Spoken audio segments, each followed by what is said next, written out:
On a l'image des microzymas qui sont appelés somatides par Gaston Naessens, qui est quelqu'un aussi qui a étudié. Même, il est plus récent, plus contemporain que Béchamp. Mais lui, vous voyez, il a quand même étudié un truc énorme. C'est le cycle des somatides. Et vous voyez que le cycle des somatides, il y a un moment, ça fait des filaments. D'accord? Donc ça fait des filaments, où ça fait des bactéries. Enfin, vous voyez, ça se met en tube. D'accord? Alors après, on peut expliquer que les bactéries sont issues, vous voyez, il l'a bien montré, de tout ça. Et après, vous voyez, ça fait des mycéliums et ça va retourner. Voilà. Alors peut-être que moi, ce que je vois, vous voyez, c'est les fibres.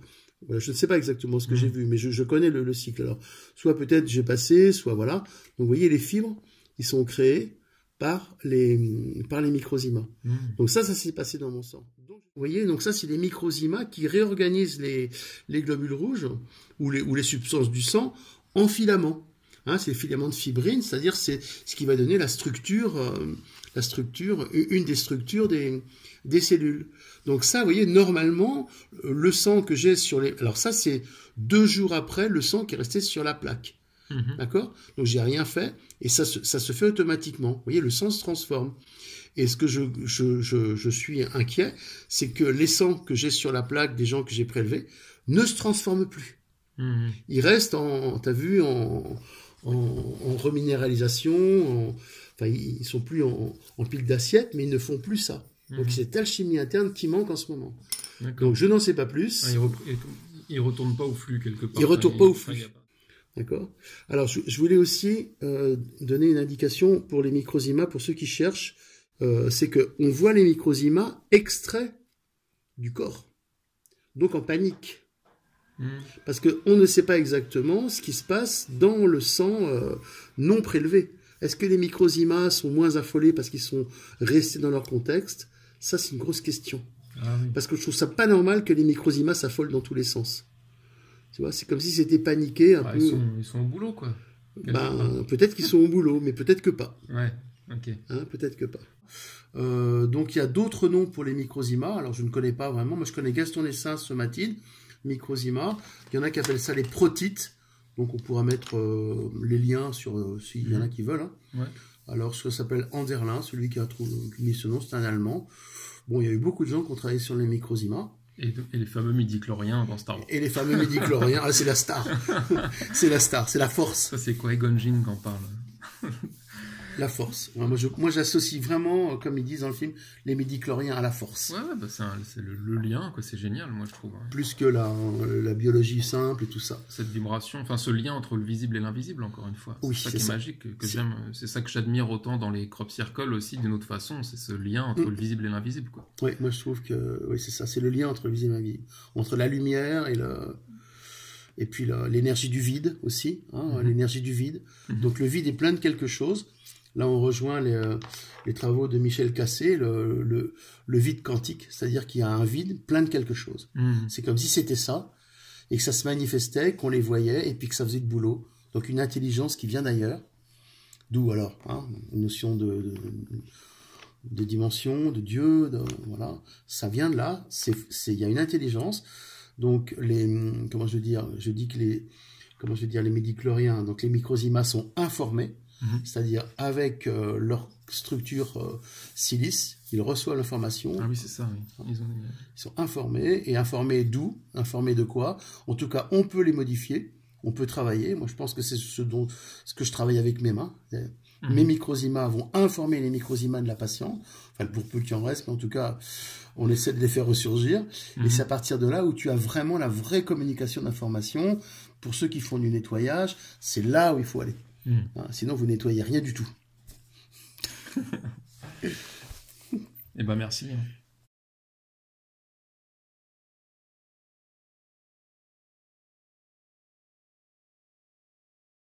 On cherche pour les midi-chloriens. Alors le chlore, bon, alors moi, ce qui s'est passé personnellement, c'est que quand j'ai nettoyé dehors, bon, c'est la piscine, faut pas le dire, ça fait riche, hein. Je me suis mis du chlore partout et je me suis vu complètement déséquilibré et pas bien et tout. Donc je me suis fait ma dilution de chlore et là, j'ai eu des informations à l'intérieur qui sont venues. Donc j'ai un peu poussé ou cherché chlore. Alors après, midi-chlorien, quand on a vu le truc de Star Wars. Mais regardez, le chlore se trouve dans les liquides extracellulaires de notre organisme, très souvent associé au sodium-potassium. Alors là, je vous mets sur pause, sodium-potassium. Hein, et après, je vous montrerai ce qui se passe pour beaucoup de gens à qui on fait des bilans oligo-éléments et métaux lourds. Il y a des choses, on va dire, très inquiétantes qui se passent dans notre sang. Donc le chlore, il permet de répartir l'eau dans notre organisme. Donc c'est important.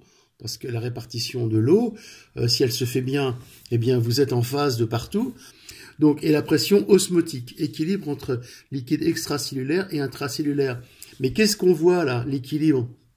C'est le flux, c'est-à-dire c'est le mouvement du flux, de l'énergie entre à l'intérieur et à l'extérieur. Et si le flux n'est pas bon, eh bien, ou si l'équilibre est est bloqué, pardon, le flux ne passe pas. Et c'est ça le drame en ce moment. Je vous montrerai une vidéo quand on a commencé à danser avec Janine, on faisait passer le flux. Donc on peut penser à énergie, au chi, à tout ça. Mais moi j'aime bien le flux parce que le flux c'est comme une rivière, ça bouge quoi, tu vois. Et c'est ce qui se passe dans notre corps. Et en ce moment, les flux ne passent plus. Alors on va le voir quand on fait des bilans, les profils protéiques, on le voit par rapport à l'échange sodium-potassium. C'est-à-dire le potassium, c'est l'oligo-élément à l'intérieur de la cellule et le sodium, c'est à l'extérieur. Le sodium, c'est du sel, c'est le fameux milieu marin, comment je veux dire, le milieu intérieur de Quinton. Tu vois, on baigne dans la matrice de nos origines, c'est-à-dire la mer, l'eau salée, quoi. Par exemple, tu vois, j'ai eu une femme qui est venue un peu en soins et qui avait fait beaucoup de plongées sous-marines à très forte profondeur. Elle descendait à 80 mètres. Et là, c'était incroyable, elle avait fait une régression au niveau de ses origines, c'est-à-dire que les mémoires de stress quand elle était sous l'eau, qu'elle n'avait pas nettoyées, exultées, hein, elle était professionnelle, donc elle ne pouvait pas, elle ne savait pas, étaient restées dans ses cellules. Donc quand elle remontait en surface, il y avait le blocage et le flux ne passait plus. Et quand le flux ne passe plus, la vie s'en va. Et donc, il a fallu tout la remettre. Alors, l'équivalent pression, bon, je vous fais court sur la technique, mais là, ça a été vraiment salutaire. Pour dire que nous sommes toujours en mécanisme de répétition de l'évolution, hein, l'autogénie. On rajoute au niveau de la sphère, de la 7e sphère, un petit plus par rapport aux mémoires, et après, on se débrouille pour évoluer.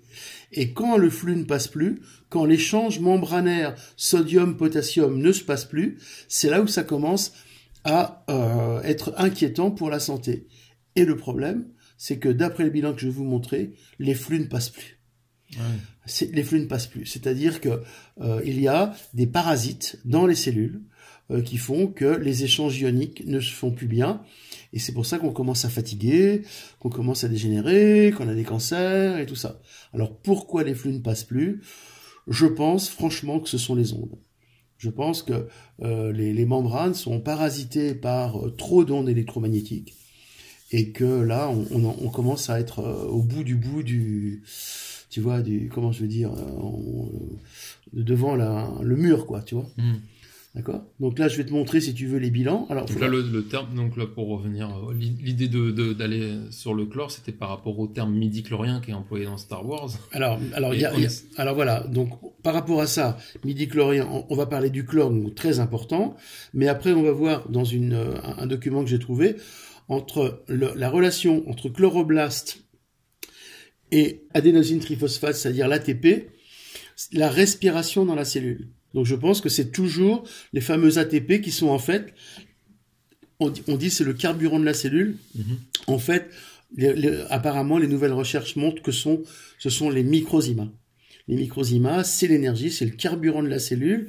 Alors, on a vu les microzymas au microscope entre les globules rouges, c'est-à-dire dans le sérum. Il n'était pas dans les cellules. Mais donc on peut les voir. Mais il y a l'équivalent des microzymas dans les cellules. C'est-à-dire qu'ils font leur boulot tranquille, ils sont dans leur petite maison et on les voit pas. Mais ils travaillent quand même. Le concept de midi-chlorien, c'est un concept qui est venu à George Lucas en 1977. Là, je parle pour expliquer à ceux qui connaissent pas forcément Star Wars et l'idée des microzymas. Ça a été introduit dans Star Wars, dans l'épisode 1, qui est sorti en 99. Mais il avait déjà eu cette idée-là en 77, quand il a fait le scénario de la trilogie originale, donc épisode 4, 5, 6. Donc là, c'est pour préciser que l'idée des midi-chloriens qu'il a eue n'est pas venue en 99 avec la prélogie, mais qu'il l'avait déjà eu en 1977. C'est un point important parce qu'en fait, je rappelle que tout le scénario de Star Wars que George Lucas a eu est en fait un rêve qu'il a fait. Ah ouais. Ouais. J'étale ma culture Star Warsienne. Non, c'est bien. Pour expliquer aux gens, parce qu'il y a un lien très important. C'est parce que quand on rêve, en fait, on rejoint des réalités parallèles. Donc c'est simplement pour amener cette idée ce concept de réalité dans Star Wars, pour ceux qui pourraient penser qu'on délire complètement et qu'on mélange la fiction et la réalité. Non, il y a bien des liens à faire qui existent. Il a des bonnes intuitions qu'il a imagées.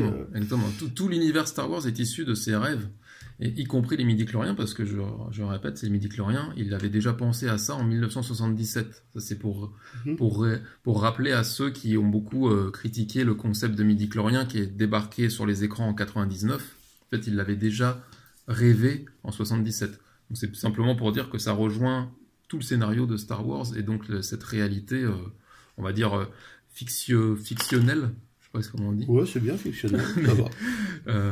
D'une autre dimension, en tout cas, d'un univers très très lointain. Mais du coup, le terme midi-chlorien nous intéressait, et là on cherchait dans le chlore quel rapport ça pouvait avoir.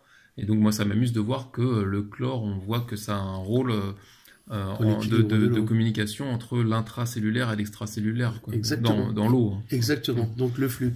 Alors tu vois, on voit dans les bilans, donc on fait, on appelle ça les bilans des métaux lourds, donc il y a des ratios qui montrent que, tu vois, le rapport calcium-sodium, c'est pas calcium, et potassium-sodium, donc ce qu'on a vu, donc intra- et extracellulaire, est effondré. Et ça, chez tous les gens. Hein, c'est donc très très inquiétant. Ça veut dire que le flux ne passe plus. Tu vois, l'échange ne se fait pas. Il n'y a pas suffisamment d'échanges membranaires intra- et extracellulaires. Donc quand ça passe plus, ça fixe et l'organisme devient malade. Alors ça peut être d'un problème de communication, un problème d'obésité, comme cette fille. Voilà, ça passe pas, quoi. Et c'est embêtant. Alors maintenant, on peut aussi basculer après ce qu'on fait sur les métaux lourds, tu vois. Et là aussi, c'est très inquiétant. Alors, ça va être une vidéo un peu inquiétante, hein. J'arrête pas de... Il n'y a pas beaucoup de... C'est des constats, quoi. C'est des constats. Après, on juge comme on a envie. Voilà, très bien. Donc, tu vois, on a, et encore, tu vois, les taux d'aluminium qui sont au top, antimoine, bon. On a les taux de cadmium, les taux de mercure, tu vois, qui sont tous explosés, quoi. D'accord. Et à ce moment-là, cette accumulation de métaux lourds, donc nuit notamment au cerveau. Alors, ça, ce sont dans les tissus. Ce qu'il y a de plus dur à expulser. Quand vous faites une prise de sang pour voir les métaux lourds, c'est les métaux lourds circulants et c'est pas sûr qu'ils soient relargués dans le sang. Donc, ça peut être trompeur. Donc, moi, je préfère les tissus parce que quand on les a nettoyés, c'est vraiment efficace, quoi. Je veux dire, ça revient plus. Alors, le problème, c'est que quand vous avez des métaux lourds dans les tissus, dans le cerveau, vous avez le mécanisme psychique qui se cale sur ces métaux lourds, donc qui est restreint, en tout cas qui est dévié, parce que ces métaux lourds, comme on dit métaux lourds, sont indésirables, notamment l'aluminium, lumen, absence de lumière. Et c'est ce qui se passe en ce moment. Les taux, je vous en montrerai un, sont anormalement élevés, ce qui fait que la lumière est partie des cerveaux. Et un peu ce qui se passe en ce moment, vous avez vu tous les gens qui se laissent manipuler par, vous savez par quoi, en ce moment, par la pandémie, hein, ils vont aller tous à la queue leu, vous voyez ce qu'il faut. Hein, voilà, vous avez compris. C'est parce que la lumière étant partie de leur cerveau, les forces noires peuvent les guider. Et ça a été assez sciemment fait parce qu'on a l'aluminium dans les vaccins, mais aussi dans les chemtrails. Donc c'est rentré dans l'organisme et pour le faire sortir, c'est difficile. Surtout que, parallèlement, il faut induire, une fois que vous avez enlevé le métal, le métaux lourd, assumer le nouveau comportement psychique. Et ça, pour le cerveau, ça fait un vide. Parce que comment je vais pouvoir fonctionner sans avoir ma dose d'aluminium, tu vois, un peu comme la drogue, quoi. Et ça, c'est toute la difficulté qui se passe en ce moment. On a le cadmium qui est redoutable. Alors, vous voyez, si on regarde le cadmium, d'accord, eh ben vous allez voir que c'est exactement les caractéristiques du Covid. Insuffisance rénale, on en trouve beaucoup. Action perturbatrice sur le système immunitaire. Et surtout, un emphysème pulmonaire sans antécédent bronchique. C'est-à-dire qu'en fait, ça agit sur les poumons, sur le système immunitaire et sur les reins. Exactement le scénario qu'on a dans les mécanismes de maladie, de Covid actuelle. Et donc, le cadmium est largué. Alors, encore la mauvaise nouvelle, c'est qu'il y en a partout dans l'eau de mer et les fruits de mer. Donc, dès que vous essayez, par exemple, ce qui est redoutable, de vous détoxiquer avec, par exemple, de la chlorella, c'est une algue qu'on prend soi-disant pour se détoxiquer, eh ben, vous polluez au cadmium. Donc, c'est un cercle vicieux, c'est affreux. Comment faire? Ben, pour l'instant, c'est pas facile, d'accord? Donc, et ça vient, le cadmium, apparemment, des intrants, comme on appelle ça, tu sais, des pollutions agricoles avec les pesticides. Moi, je pense que ça vient des chemtrails. On a des films qui montrent que les analyses des chemtrails sont bourrées de cadmium. Le barium, j'avais entendu beaucoup les chemtrails. Et le barium peut-être aussi, oui. Alors là, il y en a... Ah bah oui, tiens, tu vois, le barium est à 51. Tu vois, donc voilà le cas d'une personne hyper polluée, mais pour dire que tous les bilans que je fais sont tous à peu près, sinon pire, à ce niveau-là. Et pour terminer, puisque là, ça me tient à cœur, puisque ça n'a pas aidé du tout ma chérie à guérir, et ça, je l'ai appris, c'est le gadolinium. Ah oui. D'accord. Ah bah, vous savez ce que je vais faire? Je vais vous mettre son bilan. Oui, on en avait parlé. D'accord. Mais vas-y, si tu veux en reparler. Donc, voilà ce qui a coûté la vie à ma chérie.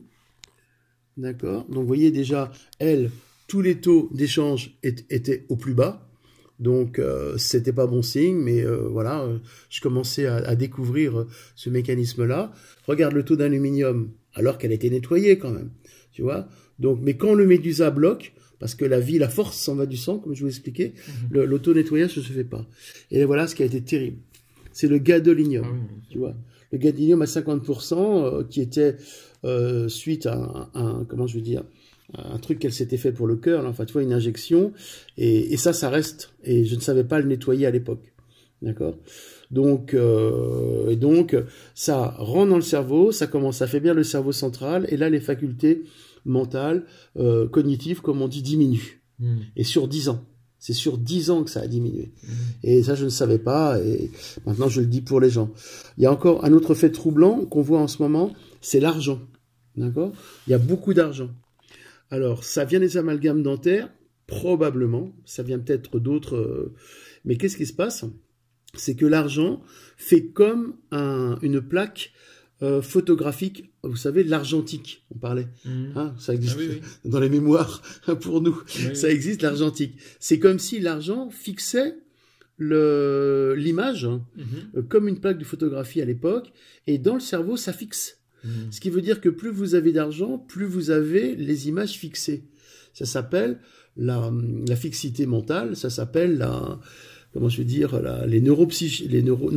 comment on appelle ça? Tu sais, quand on est rigide, rigidité mentale. Ah, le nom. Psychorigide. Psychorigide. D'accord? Elle n'était pas psychorigide, mais peut-être un peu. Et à ce moment-là, quand vous ne pouvez plus façonner, tu vois, votre cerveau, quand il commence à se fixer sur des profondeurs qui sont difficiles, hein, parce que tout ça se sent, mais c'est quand même dans la profondeur du cerveau, vous commencez à rigidifier, à ne plus vous adapter, et la mort commence à prendre un pied chez vous, quoi. Donc voilà, tu vois, vous voyez tous les rapports qui étaient mauvais. Et quand vous avez ça, et juste pour terminer encore, donc par rapport au calcium, hein, on a parlé du calcium, mais vous vous rappelez comment je veux dire, le stress calcique, déjà. Je le sentais venir. Oh, c'est génial. Et on terminera par la cloque du péché. L'explication comme quoi le calcium, c'est la vie. Alors je vous ramène aux travaux de mon ami Philippe Romino, qui reste trop méconnu par rapport à ça. Regardez que son calcium était effondré. Donc à ce moment-là, le support du squelette, le support du psychisme, le support de la vie fichait le camp, d'accord? Donc il y avait plus de destruction de son squelette que de reconstruction, ostéoblaste, ostéoclaste. D'ailleurs, on voit la reconstruction, la destruction, c'est des petites méduses qui passent sur les os. Ça me fait rire quand j'ai vu la vidéo. Donc ça rappelle le CVQ Médusa. Et donc elle commençait à avoir les faiblesses. Ah oui, ce que je voulais dire, c'est que par rapport à la prise de, enfin, à la vue du sang qu'on a vu, où les globules rouges commençaient avec les microzymas en se reconstituer en minéral, par rapport à la vidéo d'avant, eh bien, là, ça ne s'est pas fait pour Janine, parce que, bon, je ne savais pas, mais que quand on remet la force dans le sang, eh bien, la force va reminéraliser le calcium, donc va demander au microzyma, par l'intermédiaire des cellules souches totipotentes, qui viennent de la moelle osseuse, d'aller reconstituer le calcium. Et donc, si vous reconstituez le calcium, vous évitez le cancer. Parce que quand on s'effondre au niveau du calcium, le terrain cancéreux arrive. C'est ce qui s'est passé. D'accord. Je vois qu'il y a le taux du silicium est proportionnel d'ailleurs. Ouais, il n'était pas bon non plus. Alors que, donc elle perdait ses midichloriens, enfin ses microzymas, elle perdait ça. Et alors donc pour dire, mais comment ça se fait que Emmanuel, t'as pas réussi, c'est ta femme et tout. D'accord. Mais ce que je veux dire aux gens, c'est que, bon, je vous ai déjà dit que dans le couple, il y avait des échanges. Mais le problème, c'est que vous avez un autre truc qui est absolument fou que j'ai découvert, c'est les forces noires, les forces de contre, les forces occultes, les forces des sorciers qui s'abattent sur vous, parce que Janine était une âme pure que les forces noires ont voulu détruire, et elles ont réussi. Et donc là, ça dépassait mon entendement. Je les ai découvertes et j'ai vu que, au même titre que vous avez les microzymas d'un couple qui se balade à un autre, si vous avez quelqu'un qui envoie une malédiction, qui envoie quelque chose sur une personne qu'on ne sait pas, on s'en aperçoit pas, eh bien, elle prend vos microzymas, elle prend votre silicium, elle prend votre calcium, vous commencez à perdre la vie, donc perdre vos minéraux, parce que on a voulu vous détruire, et Janine, on a cessé que de vouloir la détruire, tellement c'était un être exceptionnel, et je n'ai pas pu la protéger plus que ça. Et je m'en veux un peu, mais maintenant je connais le principe et je peux le donner aux gens. Donc là, on le voit sur le graphique, si tu veux. Tu vois, là, on le voit en concret. Donc dès que je fais un bilan, je regarde calcium, s'il est effondré, voilà. Mais j'en ai plus en ce moment. Les gens sont à zéro, enfin, ils sont équilibrés. Mais voyez le calcium. Alors, donc tu rappelais, le stress calcique, c'est très important, parce que le calcium permet de développer son bouclier. C'est comme un bouclier minéral. Et on regardera que c'est le principe, donc moi je veux essayer toujours de montrer in vivo, tu vois, d'avoir des preuves. Et là on a l'exemple absolument patent de la cloque du péché, et qui est, comment je veux dire, jugulée, on pourra filmer l'arbre, quand vous mettez des coquilles d'œufs pendues à l'arbre. Alors ça j'y croyais pas, c'est Janine qui l'avait fait, et là, le péché qui a toujours ces petites coquilles d'œufs qui pendent dans un sac est absolument en bonne santé et tout. Et il y en avait un autre, qui est poussé comme ça, et qui n'a pas eu parce qu'on avait oublié de mettre le sac et tout, il a pris la cloque. C'est quelqu'un, regarde ton cocher. Alors je viens d'en mettre, mais pourquoi je dis ça? Pourquoi c'est important de comprendre comment ça marche au niveau de la fréquence d'information qui vient à l'extérieur? C'est parce que de pendre ça fait une vibration, tu vois, une pulsation, les coquilles d'œufs pulsent et émettent la vibration calcium près de l'arbre. Donc l'arbre comprend le mécanisme, augmente sa défense immunitaire, et quand il y a des prédateurs qui viennent, des levures qui viennent ou de l'extérieur pour lui donner la cloque, eh bien il sait déjà se défendre, parce que au moment de l'attaque, la fréquence calcium qui va à la fois le défendre et prendre l'information qui vient de l'extérieur, va lui amener dans son système immunitaire, entre guillemets, nous, analogiquement, notre système minéral, notre système osseux. Donc, on va lui amener l'information et il va pouvoir faire la contre-mesure pour éviter de se faire envahir. Mais comme tu disais tout à l'heure, par exemple, on n'est pas obligé de s'injecter le truc, on peut le porter sur nous. Oui. C'est de l'information se transmet vibratoirement. Voilà, si ton système est top. Sinon, il vaut mieux faire comme tu as dit. Il vaut mieux faire le reste, que c'est complet. Oui, voilà, je comprends, mais ça dépend de l'état. Voilà, il se passe des choses, quoi. L'information se transmet aussi. Voilà. Et donc, par rapport à l'homéopathie, le mieux, c'est de ne jamais l'ingérer. Parce que plus vous ingérez d'homéopathie, maintenant mal prescrite et jamais ciblée, plus vous avez de chances de perturber votre système immunitaire. Et c'est ce qui arrive quand les gens ont des listes pas possibles de trucs, dulcamara, arnica, enfin arnica encore, chelidonium et tout, ils arrivent, ils ont pris du 9 parce qu'il faut mieux, du 5 et tout. Ça fait un pataquès sur le système vibratoire et normalement la pulsation s'arrête. Donc ça fait plus de mal que de bien. L'homéopathie a des effets secondaires, contrairement à ce qu'on dit. C'est pas que du sucre. Hein, donc attention. Alors donc si j'ai un message à passer aux homéopathes ou aux gens qui prennent l'homéopathie, portez votre dose. Gardez-la sur vous, ça fera autant d'effet. Hein, et quand le corps immunitaire n'en a plus besoin, il ne se déborde pas. Il arrête, il se bloque, mais vous sentez pas bien. Vous enlevez le truc. Ah bah je me sens mieux. Et vous avez été informé de la fréquence homéopathique qui vous a fait du bien ou pas. On va dire en tout cas pas trop de mal. Vous l'enlevez et vous êtes sauf. Hein, mais plus vous bouffez des granules, plus vous changez votre terrain. Okay. D'accord. Hein, donc ça c'est important aussi, faire passer un message. D'accord. Alors par contre, ça c'est pour l'homéopathie végétale, d'accord, tout ce qui est plante, minérale éventuellement. Et animal, bon maintenant ça se fait plus trop. Voilà, le scandale c'était toutes ces interdictions qu'on a eues. Mais si tu veux, ce qui est important plus en ce moment vu l'urgence, c'est de dépolluer le corps plutôt que de rajouter des ingrédients de la nature. Ouais. Hein, enlever les métaux lourds, nettoyer. Donc le corps sait s'auto-réparer. Il sait quoi faire, le corps. Le problème, c'est qu'on l'a tellement pollué qu'il est perdu et il se stagne, quoi.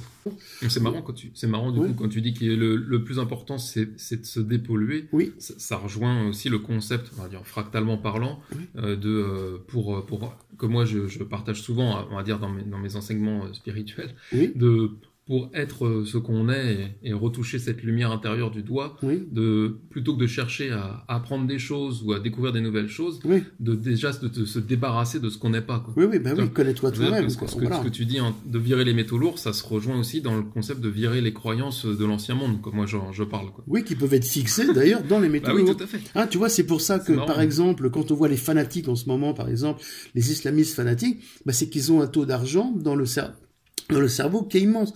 Donc on leur dit, oui, c'est ça qui est bien. Donc ils l'ont fixé et ils peuvent pas se moduler avec d'autres religions. Hein, et en ce moment, tout le monde devient psychorigide parce qu'on est fixé de partout et il n'y a plus rien qui bouge. Quoi. Pollution oblige, quoi. À peu près, tu vois. On voit dans la psychorigidité, donc la stagnation, donc le flux ne passe pas. Ce que je veux faire passer, c'est que le flux ne passe plus. Hein, les gens ne dansent plus intérieurement. J'aime bien quand tu parles de flux parce que ça rejoint également, moi j'aime beaucoup parce que c'est fractalement parlant, ça rejoint la même chose que l'enseignement spirituel dans les enseignements de l'esprit qui parle du flux. Je savais pas. En fait, ça rejoint le même concept de flux, sauf que toi c'est au niveau biologique. Oui, bio-vibratoire, biologique, oui, enfin entre les deux, quoi. C'est-à-dire que moi je fais passer le flux avec les mains, bon, comme certains, bien sûr, il n'y a pas que moi, mais disons, on sent différentes énergies, puissances d'énergie, et à ce moment-là, le flux reprend sa place, et le corps reprend ses mouvements circulaires, tu sais, j'en parlais des mouvements circulaires, tu te rappelles, des organes et des os, il recommence à danser, et à l'intérieur, tu as l'âme qui danse, un peu comme Shiva. Et quand l'âme danse, à l'intérieur, c'est l'amour, c'est la joie, c'est le bonheur qui ressurgit d'endroits où il était confiné, un peu bloqué pour X raisons, quoi. C'est un travail de fou, hein. J'espère que j'aurai des gens qui vont prendre ma succession parce que c'est très épuisant. On arrive à leur redonner la vie, redonner la force et les flux reviennent, hein, les flux quantiques. Il faudra que tu fasses des formations alors. Oui, parce que là, je suis tanné pour les formations. Mais moi, ce que je veux montrer aux gens qui veulent faire la formation, hein, on pourra se servir de ta vidéo, c'est que il faut qu'ils aient la puissance des microzymas dans le sang. Et il faut qu'il soit en connexion avec les planètes, donc que connaisse l'astrobiotique, fasse l'astrobiotique dans un premier temps. Parce que si t'as pas de force, c'est pas la peine. Hein. Tu fais... T'es pas fait pour ça. Là, t'es pas fait pour ça. Hein, voilà. Je ne comprends rien. Avec le temps et la pratique, tu comprendras. Tu comprendras.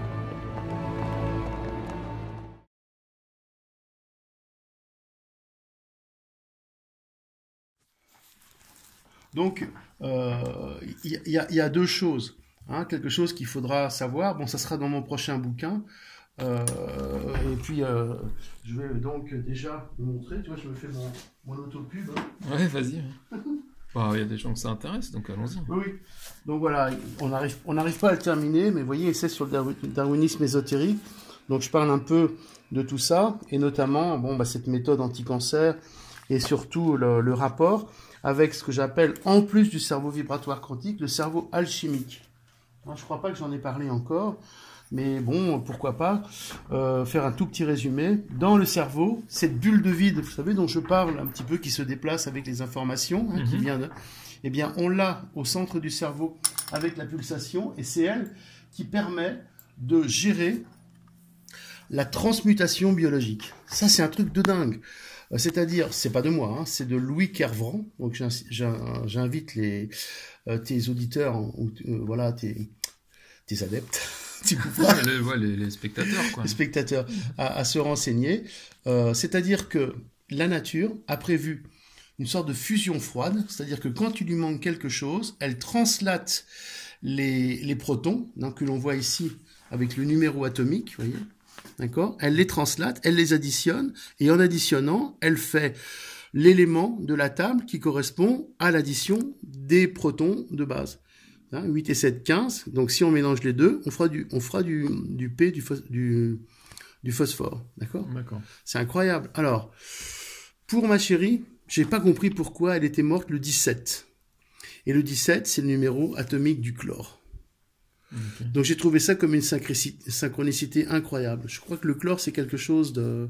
C'est un symbole, voilà. Donc je me suis accroché à ça quand j'ai commencé à découvrir la puissance du chlore, quand je me le suis testé sur moi, comme je vous ai dit, et après qu'on a basculé sur les midi-chloriens pour essayer de comprendre donc chloroblast, tout ce qui véhicule l'énergie, dans les plantes, et nous en adénosine triphosphate, c'est-à-dire on appelle ça les mitochondries. Hein, pour nous, les mitochondries, ce serait en fait des microzymas, hein, qui s'expriment dans la cellule. Alors donc voilà, par rapport à chlore, le 17. Alors ça, j'ai trouvé ça incroyable comme synchronicité pour m'aider, et un petit peu sensible, vous imaginez. Et la deuxième, qui n'est pas des moindres, alors là, je sais pas si tu J'ai pas compris, je suis désolé. Le 17, donc c'est le chlore, elle était sensible au chlore. Et elle est morte le 17. Ah, elle est morte le 17, d'accord. 17 septembre. Ok, pardon. Moi, je parle par exemple du calcium. Tu vois, le calcium, c'est 20. Et c'est drôle, c'est quand c'est dans l'année, alors ça, c'est de la pure spéculation, c'est en l'année 2020 que tout a commencé à foirer avec le Covid, donc la substance calcium, la mécanique calcium qui décollait. Ok, ouais. Hein, d'accord ? Donc ça, c'est ça. Alors, pour avoir du calcium, on prend de la silice et du carbone. Voilà. D'accord ? Par exemple, et ça marche bien dans le cerveau, parce que ça, je sais le refaire grâce à ma technique. Tu prends de la silice et tu prends du carbone, donc 6 et 14, ça fait 20. Et quand tu arrives à faire ce mélange alchimique dans le cerveau vibratoire, enfin dans le cerveau alchimique, d'accord, tu obtiens du calcium. D'accord. D'accord ? Tout seul. C'est-à-dire que le cerveau va produire son propre calcium et va après avoir la gestion du calcium. C'est-à-dire ça va permettre de reminéraliser. Le cerveau va donner l'ordre de reminéraliser quand tu auras mis ce processus alchimique en route. Sinon, tu auras beau bouffer du calcium, tu auras beau bouffer des compléments alimentaires, ça ne marchera pas. Parce que le cerveau central, le CVQ, n'aura pas cette alchimie libre entre carbone et silice. D'accord. Alors, carbone, silice, ça me parle. En plus. Pourquoi ? Ah bah oui, par rapport au cristal. Hein. Bah voilà, d'accord. Et d'ailleurs, est-ce que si je te dis plasma, ça te parle ou te... Bah le plasma sanguin, le plasma c'est un... Ouais, je veux dire, parce que c'est pas un jargon que tu utilises, le plasma, mais c'était au cas où si... Oui. je sais pas, dans tes concepts, enfin dans ce que tu dis, ce que tu Oui, véhicules. Voilà. Le plasma, c'est un équilibre au niveau des molécules, des fluides, tout. C'est un équilibre, quoi. Ok. Donc voilà. Alors, il y a d'autres combinaisons, mais celle-là est très très importante parce que pour remettre le calcium en route, donc reminéraliser et surtout refaire une base de structure psychique, tu vois, le calcium et l'identité, c'est très important. Et par exemple, j'ai eu cette surprise où j'avais une fille qui avait des cheveux filasses, tu vois, qui n'étaient pas bien, et d'un seul coup, alors les cheveux filasses, c'est manque de calcium, en lui faisant le traitement, eh bien, les cheveux d'un seul coup elle a eu la surprise de voir une belle chevelure réapparaître, elle était ravie. C'était pas le but, mais ça m'a confirmé de l'efficacité de la machine. D'accord. C'est Et là, retard, tu parles de cette fille qui a les cheveux filas. Alors, filas, ah bah tiens, c'est rigolo, ça. Oui, c'est pour ça, du coup, tu voulais partager la synchronicité Ah bah sur oui, filas, alors, donc c'est marrant. synchronisons. Sur les cheveux filas, c'est ça que tu dis? Filas, comme de la filasse. Ah d'accord, je D'accord. connaissais pas le terme. Ah oui, bah comme de la ficelle, quoi. D'accord. D'accord. Alors là, je vais vous montrer un truc qui m'a Ça fait permet de faire la transition, c'est ça qui est marrant, quoi. bondir encore. Hein, depuis que, si tu veux, notre dernière vidéo, bon, bah tout est arrivé. Voilà, c'était un peu dur. Et les choses arrivaient un peu pour me conforter, quoi, quelque part, tu vois. Alors, quand j'ai lu au niveau des microzymas les travaux comment je veux dire, de je ne sais pas qui montrait que les globules rouges, par les microzymas, se remettent en filaments. Enfin, normalement, ça se met en filament. Ça ne doit pas rester en bouillie comme on a vu. Si ça se met en filament, ça recrée le principe de vie. Et il appelait ça les filas. Waouh! Eh ben, vous savez ce que c'est cette boîte de crayons? C'est encore un rescapé d'un stock de crayons qu'avait acheté ma mère après-guerre, quand elle voulait essayer de s'en sortir, tu vois, faire un peu de commerce. Et elle avait pris, elle s'était chargée en stock. Et ça, c'est la marque Fila, bah, c'est la même que celle qui fait les baskets et les t-shirts maintenant. Ah oui. C'est italien et avant, ils faisaient des crayons. Et donc, elle s'était chargée et tout. Et pour la petite histoire, le baron Bic a sorti son stylo Bic et elle a été ruinée. C'est-à-dire on n'en a plus vendu un. D'accord. Et après, bon, elle a remboursé ses dettes, hein, comme elle a pu. Mais ça, c'est resté dans la famille depuis, ça fait 70 ans que c'est dans la famille à peu près. Tu vois, oui, 5 ou 60 ans, oui. quoi. Et on en a tellement, voilà. Alors, je me suis dit, c'est incroyable. J'avais le mot fila qui correspond à comment je veux dire, à la mutation des globules rouges par les trucs sous les yeux. Et deuxième synchronicité où je trouvais ça incroyable, c'est que tu vois, le crayon, il est sur l'oreille. C'est énorme. Et donc, par rapport à la théorie du temporal que vous connaissez, oui. n'est-ce pas? Je me suis dit, bah, là, franchement, ok, merci, voilà. C'est génial, quoi, le clin d'œil au temporal. Le clin d'œil au temporal avec les filas et tout ça, enfin, les filas, quoi. Fallait vraiment que tu le vois, quoi. Voilà. Et puis, je l'avais sur les yeux depuis 50 ans. J'ai ces boîtes-là qui traînent dans la maison. Et là, d'un seul coup, flan, quoi. Tu vois, tu te dis, donc, voilà pour l'histoire de la famille, quoi. Ok, merci. De rien. Ça fait plaisir, tu sais.